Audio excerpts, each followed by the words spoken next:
we haven't actually talked about your special training. No. And why it is that you do have some parallels with Duncan O'Finian. And so having talked about the sort of Defense Authorization Act, at least on a very surface way, and explained that is your motivation, can we actually go down that road to where we talk about where you've been and some of the information you have? Because I don't know if it's your clearance level that gave you that, the additional information about black projects and about certain aspects of, well, to name Area 51 specifically, possibly other places that you haven't told me about yet. Do you want to go, start down that road slightly? Sure. The level of secrecy and secret facilities and the capabilities of our nationally kept secrets would shatter most people's imagination of what is possible. Area 51, Los Alamos, Dulce, 100 other top secret bases where information is kept or hidden from the public in general, it would be very hard to accept that all of this information that is currently held secret and classified is actually real. And you know this because why? Because I've experienced things in the military that I've then told people about, and by and large, people that have never held a top secret clearance would call me either, at the mildest, a liar, the greatest accusation, crazy. Certainly my experience at Area 51 and PSY training and what I learned there and the abilities that evolved from that training session that we all seem to pick up on rather easily were most easily described to the layman as Jedi skills. It's very easy, if you know what I know, to see the correlation between what happens in the movie in the Jedi training and what happens in Area 51 and PSY training. Certainly, we in the Nines all possessed a certain level of intuition and ability that would seem advanced to anyone who watched us use it. Can you elaborate on what you may have come across? Because if you're using these abilities, you're in Area 51, at what level did you go down to, or whatever? Are you aware of off-world craft? And I mean, you know what's out there in I'm not sure how much you know about Camelot, but I assume that you know the general amount of information on the internet. What can you substantiate having personal sort of knowledge of?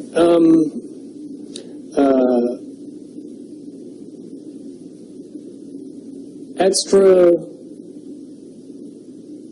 beyond human abilities for every human,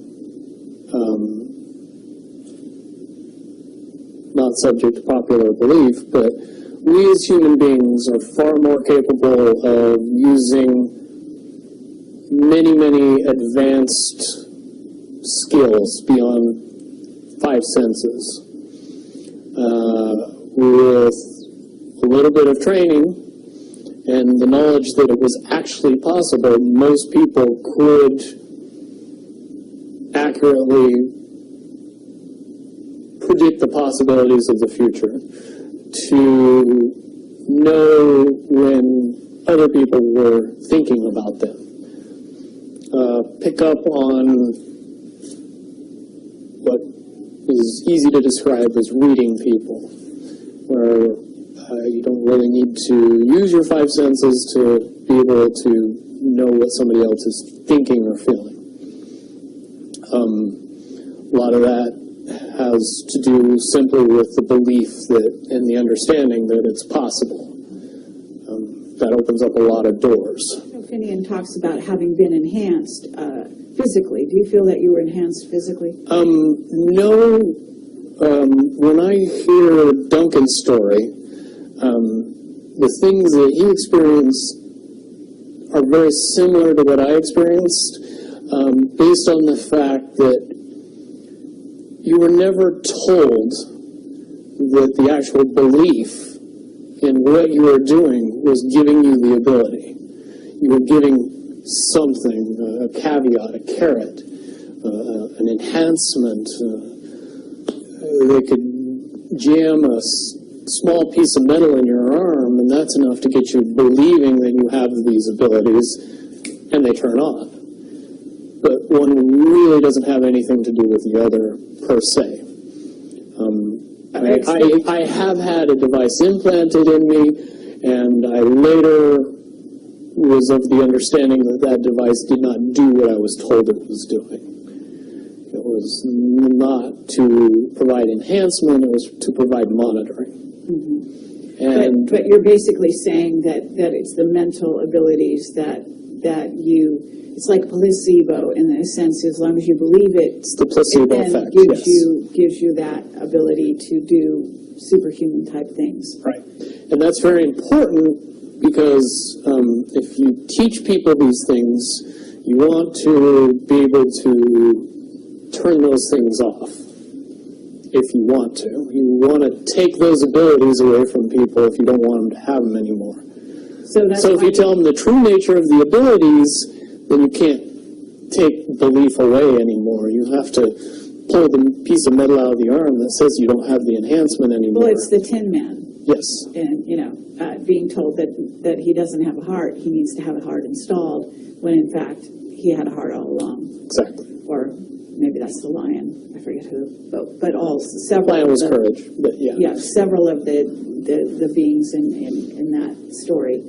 Okay, well that's very valuable. So you basically were given that kind of thing, and I would say that. And let me interject. The 6 months where I was undergoing all the psychological treatment, I did go through a period of time where I believed all of my abilities to be gone or taken away. In 2008, with some help, I was able to transcend the barrier that kept me from using those talents. And now I've been able to refine and enhance those abilities far beyond the levels that I had in the military, which comes in handy when cops chase your cell phone GPS. Okay, absolutely. All right, so, but to get back to Area 51, and I understand that at this point you would be violating a security oath to talk about it, right? Well, let me put it in terms that it's easier for me to say and not have to go into the details of how I know, but just that I know. I'll present it to everybody very simply. What could be so important at Area 51 that would require the level of secrecy that is in existence around that facility? Well, certainly if I said that we kept the U.S. space fleet there, and that space fleet was what we would understand to be UFOs, even though the technology is easy to describe and easy to talk about and easy to educate people on, you need a lot of background in the evolution of the science that makes those things possible to be able to accept that the U.S. has dozens, if not hundreds, of vehicles that are more than capable of space flight, and make it so we would have a fleet of vehicles that would be seemingly extraterrestrial. And the reason that that has to be kept that way is because if you know that those vehicles exist, you start to question the technology that they're based on. And when you start to do that, then you start to question why we're still using petroleum products and solid rocket boosters and everything else, and things get quickly out of hand after that. So to keep those vehicles a secret is to keep everything else a secret, which is why you would need that level of security to prevent anybody from finding out about it. Okay, but that space fleet, as you call it, is capable of going anywhere easily throughout the solar system without much time or hindrance to the occupants. Okay, and explain how fast one could get to Mars, for example. Just below the speed of light. Okay, but in an hour? A day, I would A day. say would be more reasonable. Okay. Incredibly fast. Okay, have you seen these vehicles yourself?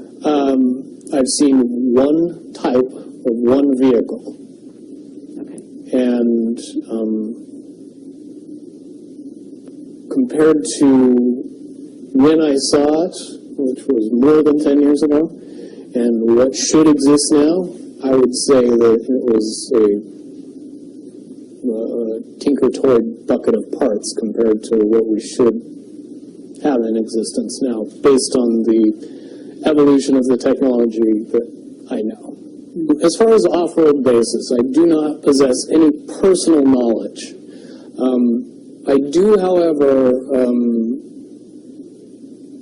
believe in and have seen information that would suggest that anybody with a decent telescope could take a look at both the surface of the moon and the surface of Mars and see some things that look very terrestrial. Sure. And things that didn't exist 20, 30 years ago. One of the caveats that I do have some personal information that I did get personally involved in was some information that had to do with the stargates and Looking Glass, and more specifically the 2012 problem with those projects.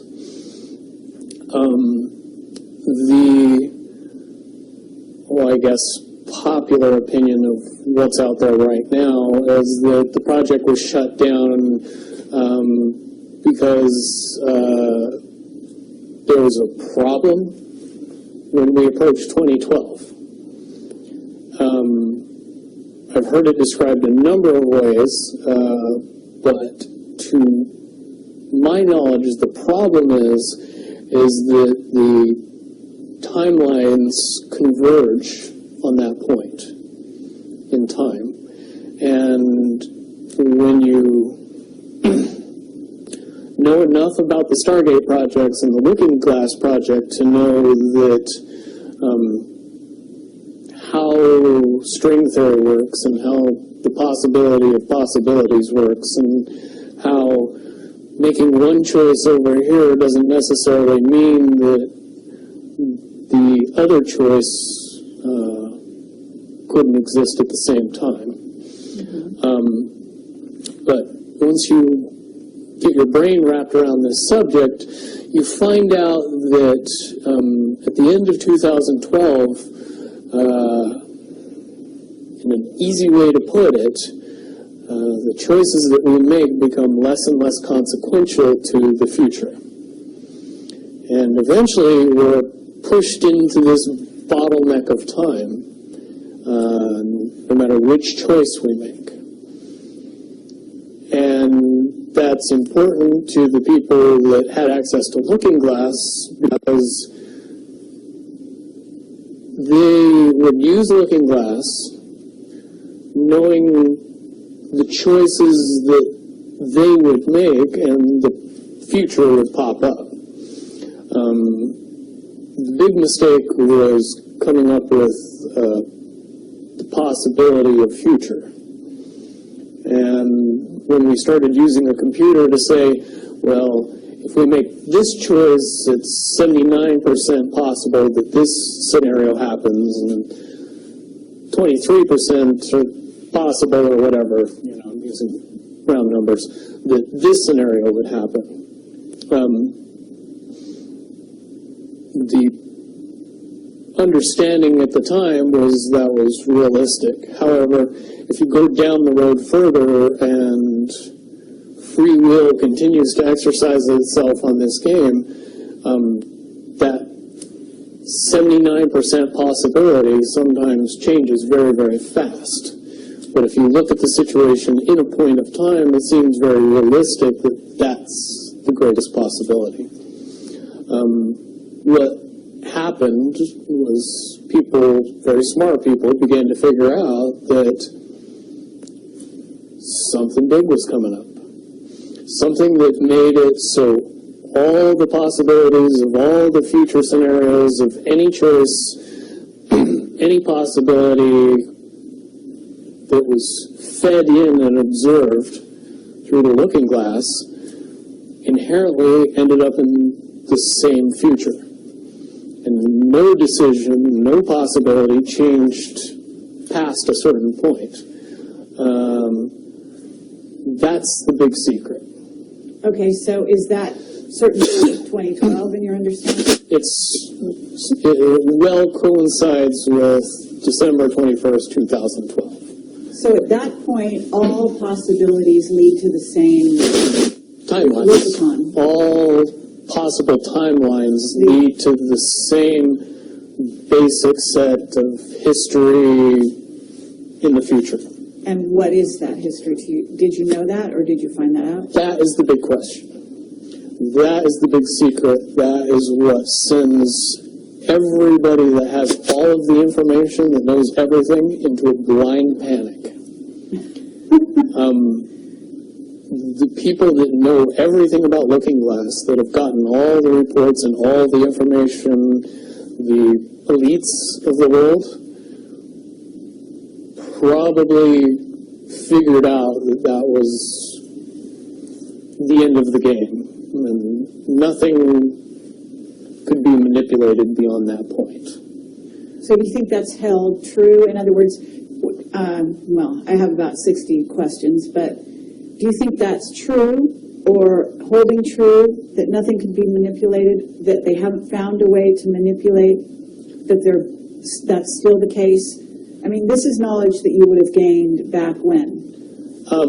Back when I was in the military, it would have been before 97 when I got in trouble. And it was things that one of my particular areas that I was amazingly intuitive about is problem solving / mission planning, or more specifically, taking a bad mission and fixing it. Getting everybody through and out of it. Troubleshooting an optimum future. Exactly. Certainly knowing how string theory and possible futures works makes it so you can work your mind very quickly to see the reality of what's happening and decide what decisions need to be made to change it for a particular outcome. Okay, but at a certain point you said that even the powers that be, so to speak, realized that having even abilities such as yourself, you're talking about, which they, in theory, had even using a computer or a looking glass. Right, they had to use a computer to do it. Right, so in essence, but at a certain point, it's still an end game. It's still, they cannot go beyond a certain point. At a certain point, after they're done hearing the computer tell them, this is what's going to happen over and over and over and over again, all they become focused on is, how do we fix it? Why? What is this that's going to happen? The inevitable contraction of the timelines.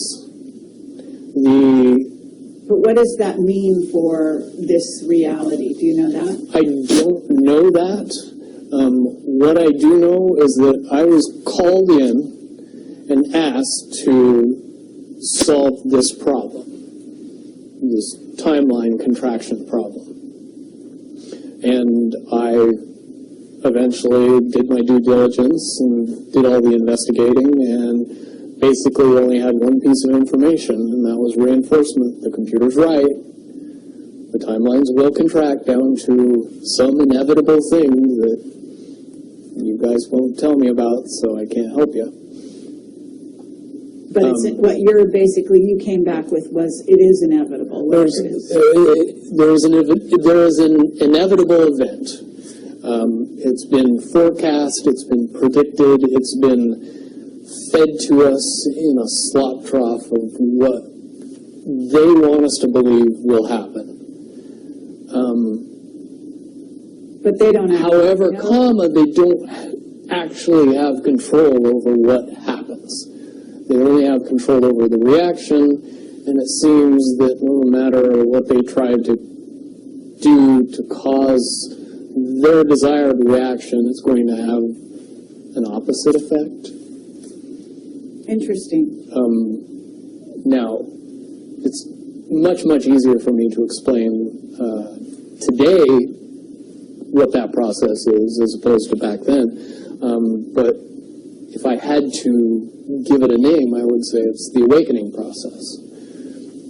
It's an evolution of consciousness that cannot, will not, and no matter what decisions or possibilities are injected into the equation, eventually it all resolves down to us all learning the truth and becoming aware of this massive dam of lies that has been built that keep us from knowing massive volume of information that we should otherwise possess.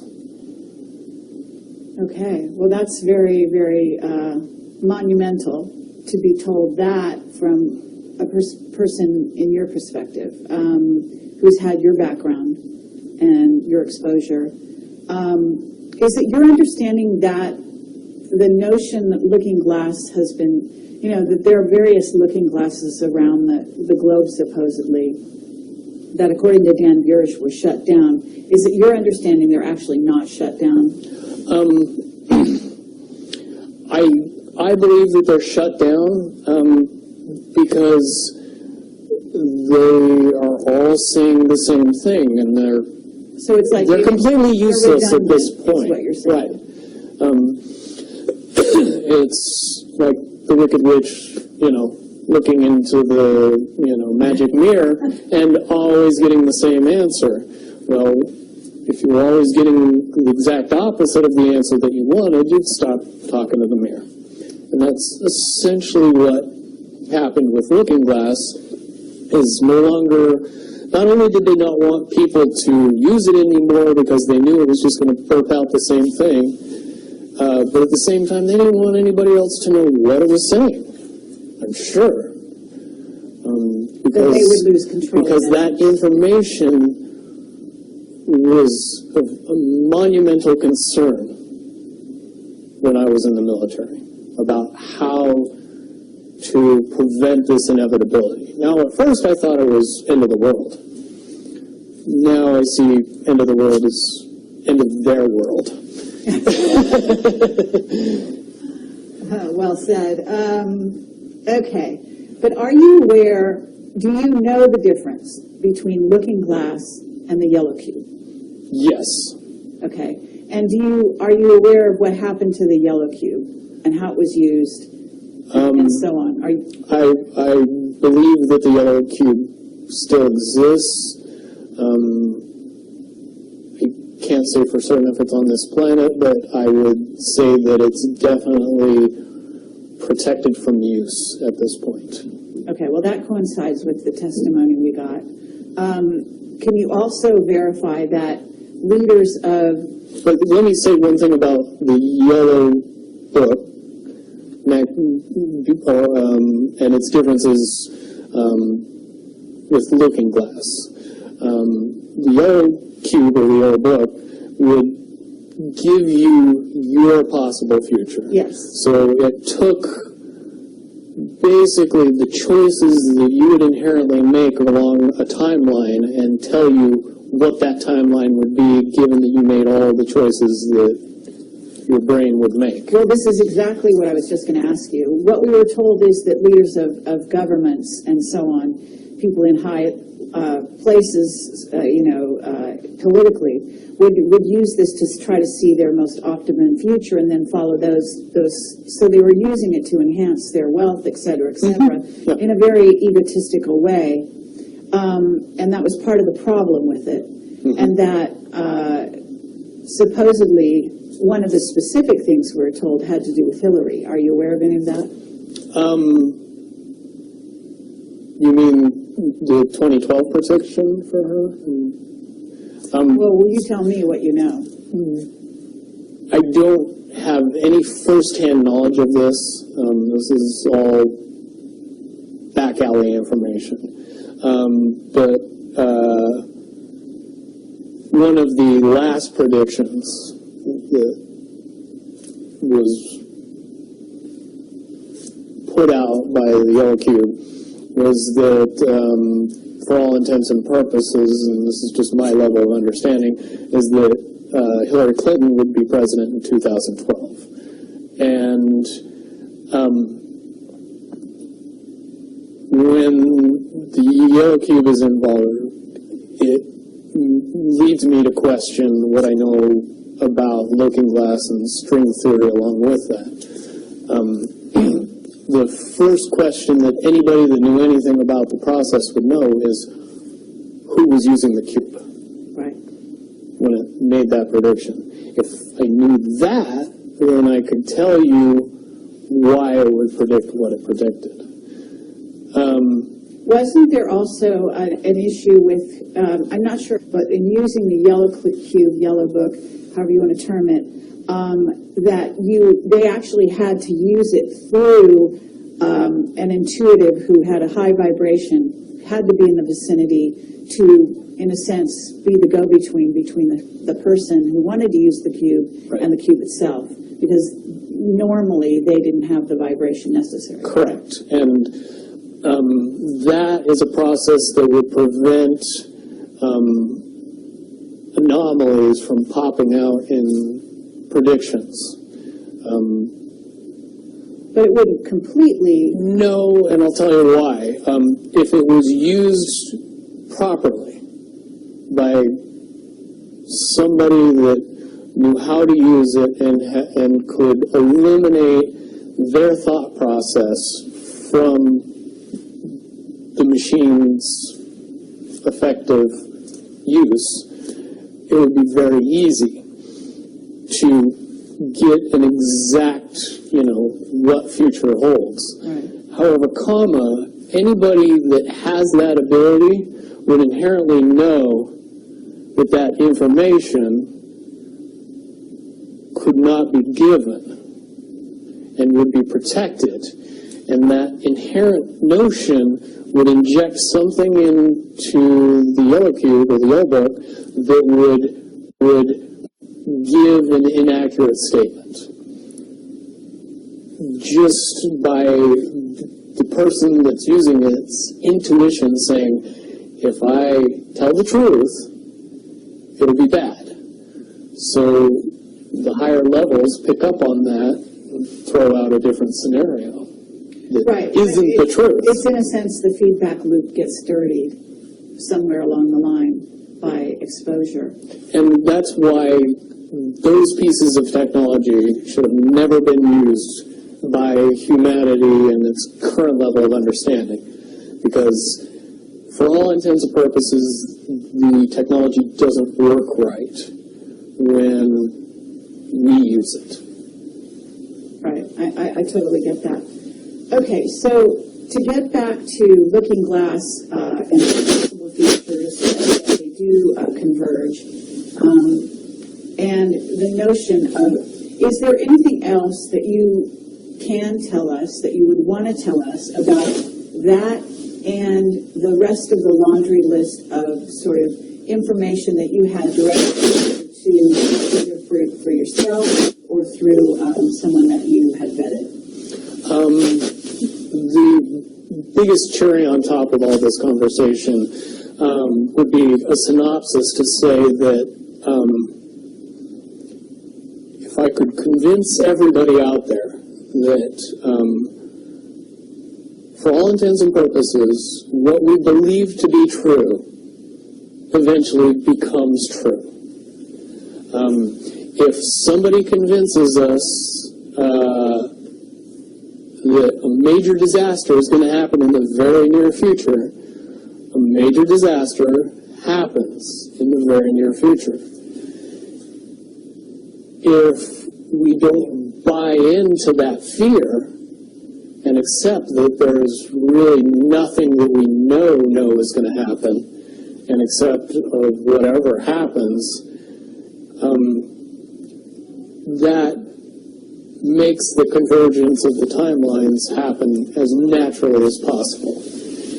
Any attempts to try to go away from this one inevitable conclusion, I again see as a new beginning, an end of this reality at the beginning of something that we can't even possibly understand based on the level of our beliefs currently. But when all of that information comes flooding out, there's going to be no denying what's true and what's a lie or what's illusion. We won't have the choice to believe that 9/11 happened because of a bunch of terrorists, because we'll know exactly what's happened. Basically what we're experiencing right now is two master chess players sitting at the board. And one of them looks down at the board and sees that he's in checkmate in 7 moves. And he looks across at his opponent, and he knows that his opponent sees it too, so there's no getting out of it. So at this point, the loser can only prolong the game. The game, both players know the game is over. It's only a matter of time before he does this, and then you're forced to do this, and then he's forced to do this, and eventually checkmate. We, as a race, if we could understand that the game is over, that based on the rules of the game, the bad guys have already lost, the good guys have already won. Yes, there's moves left on the table, but those moves are being forced by the player that is going to win. The only way that checkmate can't happen is if the player that's winning makes a mistake. But from all the information that I've gathered, all of the information that's been given, all of the information that's been vetted to me, it seems pretty obvious that the good guy player on the side of the chessboard knows exactly what has to be done to win the game. And so, at this point, any mistake would be all but impossible. But again, you really have to understand the game to know that the guy that's losing is lost. And I'm sure most people sitting watching a chess match between two advanced chess players know the game's over long after the two players know it's over. Because they can't see the board and see that there's only 7 moves left. Okay, but when we come to this convergence, and again, you've seen, or the Looking Glass has seen, up to that point. Now, let me say why I believe that it comes down to one inevitability, is because I was entrusted in getting it down to 2 possibilities. And I've heard both of those possibilities talked about in massive proportions, the good and the bad. Okay, do you want to can you, in one sentence, say what the good was and the bad was, or are you able to do that? To most easily put it to people, I suppose. one scenario is what most people would understand to be ascension, or an evolution of consciousness that brings us out of the cocoon and turns us into a butterfly. Timeline 2 is some kind of major global catastrophe that drives most of us underground and leaves a few of us on top to fend for ourselves. Very well put. Okay. So I would imagine, and you can... But I would also like to point it out that they call Timeline 2, Timeline 2. It seemed very odd to me that even back then it was identified as not one. And that one is one didn't get talked about. One is the one that involves what in essence would be ascension, or moving into, from the cocoon to the butterfly. Okay, but I believe, based on what you're telling me, that they would have used a lot of people like you that had a proclivity for being able to see the future, to be what is sort of an advanced psychic remote viewer, or whatever you want to call that, and looking glass, to posit these potential futures, to go up to that point and to view it, and that you're just one of many. Wouldn't you agree? I would agree. And back in 1991, when I began my little adventure in the military, I would say that it was pretty obvious that there wasn't very many of us. However, you go 20 years into the future, and you find out that it's coming to the point where there's a lot of people that have that ability, that are inherently realizing that ability, and are able, through some unknown extraordinary means, to develop that ability inside themselves without any outside help or assistance. And it's quite obvious that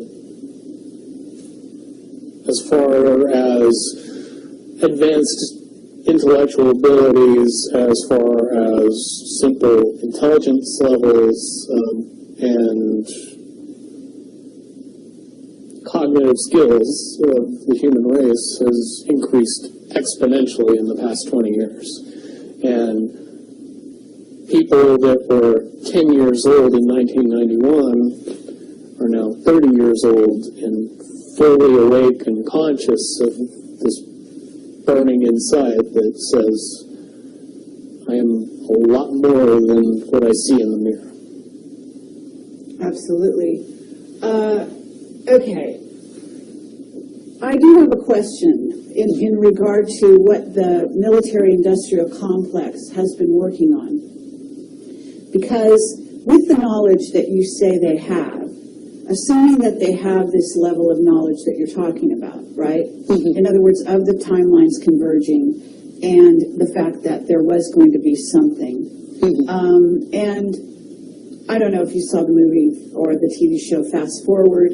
I mean, but there's been so many possible, scenarios in that regard. But one of the things that goes on is they are very busy building underground bases, supposedly underground cities. And so they seem to be hedging their bets for the negative timeline and putting their emphasis there. And would you say that is because why would somebody want something negative to come true? Well, of course, the Illuminati have a program that they're working on in that regard. But basically, the sort of well-meaning military that just goes after contingencies, and is just working towards a future that they want to prevent or deal with when it comes. Can you explain why they have been hedging their bets to such a degree on the negative? It's very simple. They're insane. And beyond insane, they have literally deluded themselves into believing that they can somehow manage to get away with what they're trying to get away with. There is a distinct lack of reality in that thinking. Okay, what about the notion that CERN, for example, is engaged in trying to beat that game, as you call it? I would say, look at the problems CERN has had. The crazy little things that have kept that project from moving forward.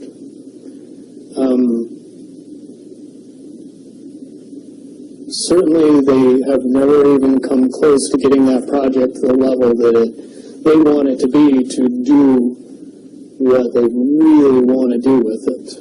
Okay, well, what about the notion that that's the party line, that they haven't been able to do so? But if you really think about it, that's what they would prefer people believe, so that they don't think that there's a threat. But when you